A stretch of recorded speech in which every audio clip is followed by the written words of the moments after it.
Beef Research School on RealAgriculture.com is brought to you by the Beef Cattle Research Council.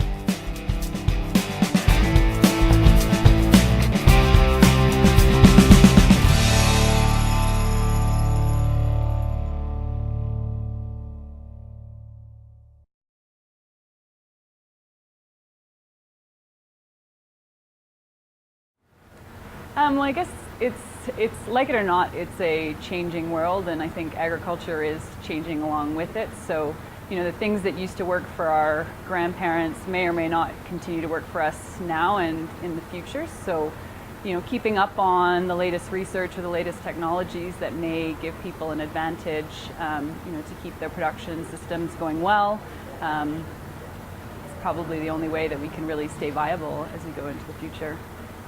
It's very important that we keep abreast of what we need to do to satisfy the public that we are doing the right job with raising our livestock and producing food most efficiently.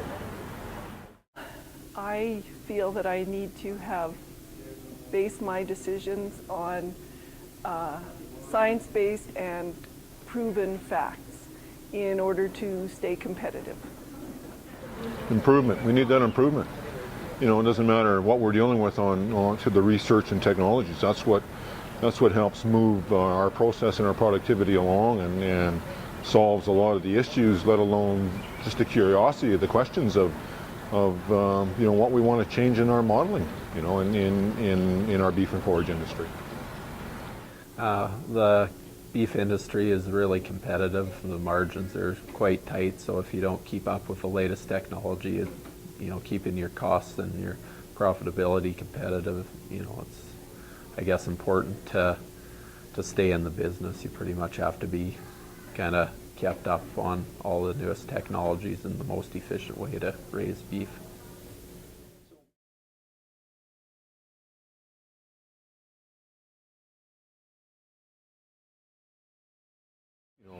There's no such thing as a bad question. So the researchers that are involved are always focused on what they're doing, but they love those questions, and you keep challenging them, and we love the answers and the questions too, and we need that. I mean, it helps to provide the direction that you want to go, and you're always trying to solve things. You're always trying to better what you're doing in your own industry, and your own operation right at home. And it takes you into that, that next step of solving and helping direct what's needed in the industry, or where you start to, do some feedback on those kind of things. Combination of everything from vet, talking to my local vet, and different people that I know in the industry, and then whatever I could find on the internet as well. I like to talk to my neighbors, other cattle producers. I like to see what has worked for them and what hasn't. I like to go to conferences. We have our provincial extension departments that set up conferences.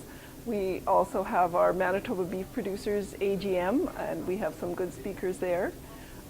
If I have some specific questions, I will call my local vet or my provincial extension specialist.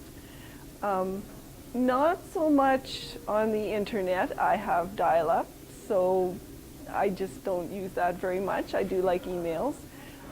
A lot of it comes from magazines, like from reading, you read Cattleman, or and the internet, of course, is a tremendous source of this stuff now. You get online, it's like being in an old library. You go around and, oh, here's this book, here's that book, but on the internet it's that same thing. You find a link and another link and another link, and you're getting educated. But I think one of the main things is cattle meetings, just meeting with other producers.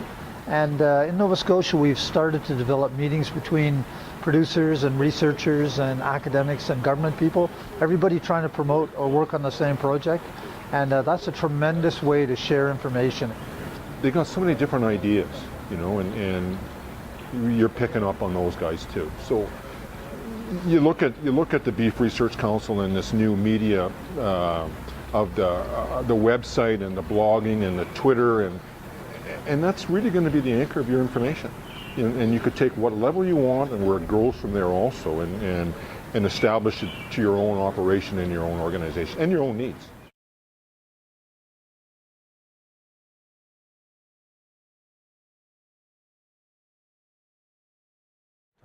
It just happens all the time. I mean, there's always somebody coming out with something new and innovative, and you look at it and you think, this can fit into my operation, this can fit into an operation that I'm working with, or it looks good but it needs more development, or it's not going to be cost effective.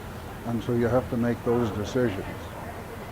I need to compare the potential for gain versus how much that it's going to cost me in time and energy to implement that new thing.